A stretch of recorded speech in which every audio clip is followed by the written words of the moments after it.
Такой футбол на Якутия-24. Мы говорим только о футболе. Вася Сергеев и Андрей Погорелов. Сборная России стартовала на турнире, обыграв крупно Саудовскую Аравию 5-0. Сегодня у нас в гостях эксперты-аналитики Василий Ивочкин и Алексей Адамов. Здравствуйте. Добрый день. Гости. Добрый день. Счет по игре. Настолько ли убедительно сыграла сборная России, или же наоборот не очень убедительный футбол показала Саудовская Аравия? Ну, по моему мнению, счет не совсем по игре, да. Реально по игре счет был бы там 1-0, 2-0. Потому что 5 моментов, да, по сути, таких реальных, более-менее там голевых, и мы все 5 забиваем. Ну, в каких-то играх мы по 10 моментов создаем, да, команды создают, и ну, не только наши, да, и не забивают ни одного мяча, а тут как бы и какая-то доля определенной удачи, может быть, аура, там, открытие чемпионата мира, да, помогла. Присутствие там первых лиц государства, да, на стадионе, да, все что угодно, да, помогло. Та же атмосфера, которая сложилась вокруг сборной, когда нагнеталось, что там вы самые плохие, там вы ничего не можете, да, там в контрольных играх ничего не показываете. Ну, настроились ребята, да, и где-то им повезло. Василий, согласны ли с этим мнением? Сейчас ведь все любители футбола вот очень радуются, разгромили счет большой 5-0. Вот, оправданы ли такие эмоции? Ну, я согласен, что, естественно, счет не отражает соотношение именно сил на футбольном поле. Все-таки счет, я думаю, должен был быть 2-0, возможно, даже 1-0, ну, при той игре, которая играла наша команда. Но забили, по сути, все, что было. Там было еще полмомента, поэтому хорошая реализация у нас. Все-таки мы думаем, что с Египтом мы сыграем так же. То есть реализация говорит о том, что у нас есть кому забивать. Но в целом, конечно, хотелось бы от нашей игры, от нашей команды более содержательной игры именно в атакующих действиях. Ну, давайте по составу. Кто был лучше, по вашему мнению, на поле, кто был менее заметен, скажем так? Ну, я вот считаю, что все-таки Александр Головин лучший игрок матча. Хотя мы все знаем, что его признали Черышева лучшим игроком, да. Но Головин поучаствовал, по сути, во всех моментах. Я специально утром посмотрел. Даже в том голе во втором, когда Черышев забивал мяч, и когда скидку сделал Дзюба, Головин находился ровно в той же точке, что и Черышев. То есть, если бы Черышев мяч не принял, его принял бы Головин, он бы, скорее всего, тоже бы ударил по воротам. Возможно, забил, не забил. Но во всех голевых моментах, по сути, он принял участие. То есть он разрушал, отбирал, создавал.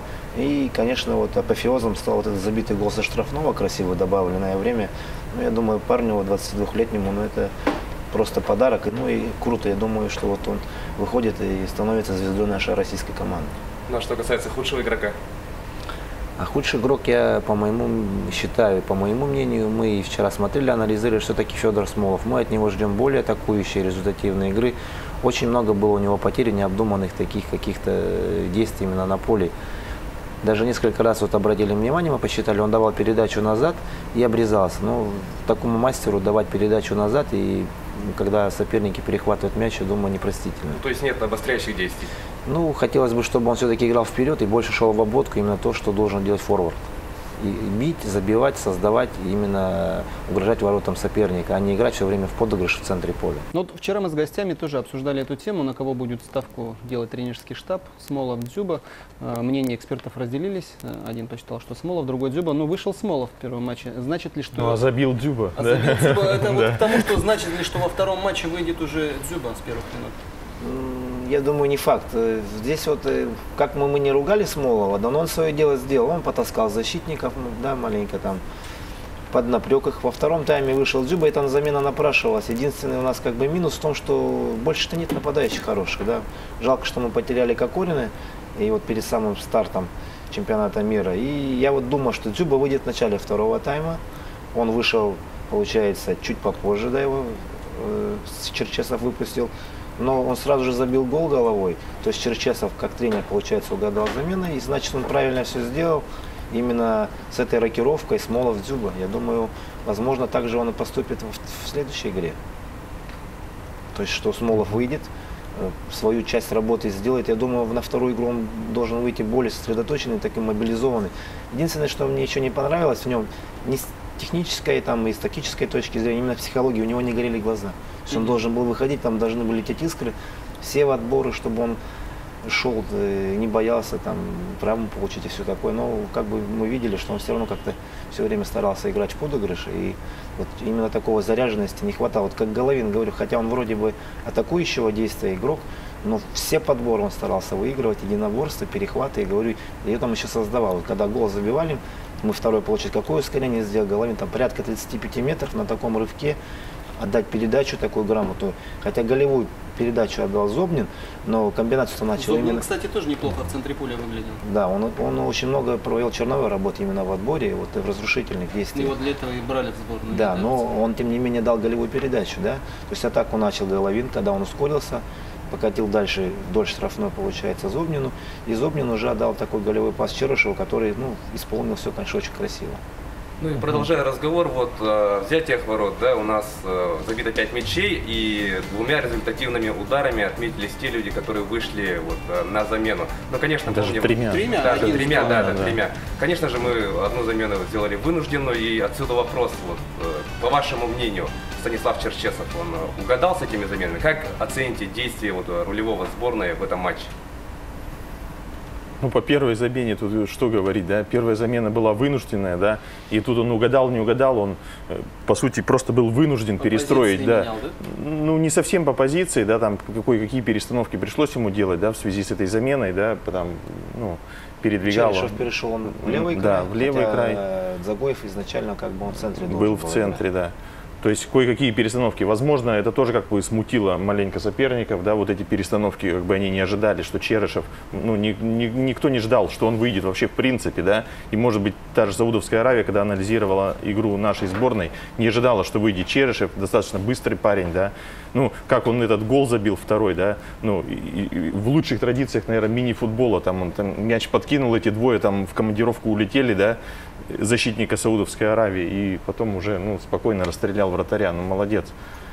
Поэтому по другим заменам в центре поля там, получается, вышел Кузяев, да, вместо Самедова, да, который подустал, поднаелся, да. И, как вот Василий уже сказал, напрашивалась замена Дзюбу вместо Смолова, потому что Смолов тоже там, не сделал того, чего от него ожидают. Он сыграл, может быть, не совсем плохо, да, но все-таки менее, чем от него ожидали.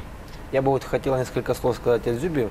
Мне, честно говоря, его игра не очень импонирует. Да, мне нравится, конечно, больше Смолов, потому что мы любим быстрых нападающих, именно с дриблинги идущих, бьющих. Он все-таки, получается, Дзюба, он стоячий более футболист, играет такого классического столба, но если взять по технико-тактическим его действиям, он, по сути, ни одного мяча-то не потерял. Он вышел, он все время цеплялся за мяч, сделал скидку голевую. Я специально смотрел, думал, потеряет мяч хоть раз. Думаю, буду считать. Ни одного перехвата соперник именно после его действий не сделал. То есть достаточно хорошо он сыграл грамотно. И плюс у него было видно психологическая такая заряженность, да, когда он забил гол. Вы видели, какие эмоции были у него? Действительно, наша сборная пыталась играть в открытый футбол, быстро пытались мы играть. И что меня, по крайней мере, удивило, что мы не перешли в оборону, как это бывало в других матчах, да, и мы играли в тот же футбол при счете 1-0, 2-0 и так далее. Не останавливались ребята, да, и практически всю игру присинговали. Центр поля, да, все там, кто там Зобнин, там Кузяев вышел, потом Самедов, там, да, нападение, вся линия, они всю игру присинговали. Только мяч потеряли, сразу в отбор, по 2, по 3 человека налетают, там, да, и сколько было этих отборов.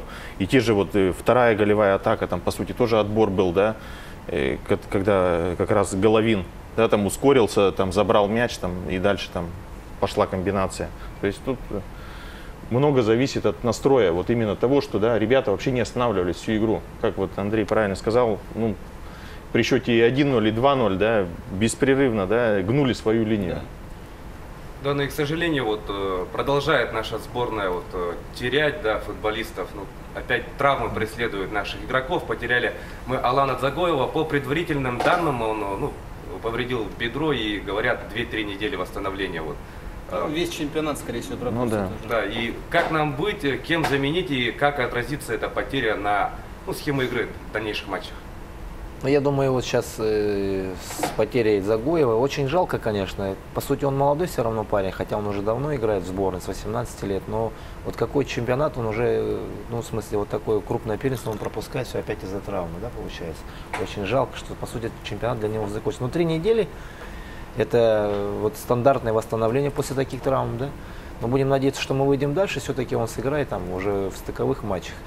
Но я хотел бы, вот, чтобы все-таки Черчесов дал поиграть братьям Мерчукам кому-то из них. Да, вот, что я вот что-то думал, что он выпустит минут на 10 кого-то из них, чтобы они поиграли. Потому что он выпускал в основном как-то в центр, и у нас край там просаживался. И было видно, что Самедов, он все-таки не выполняет те функции, которые от него просит тренер, почему его и заменили.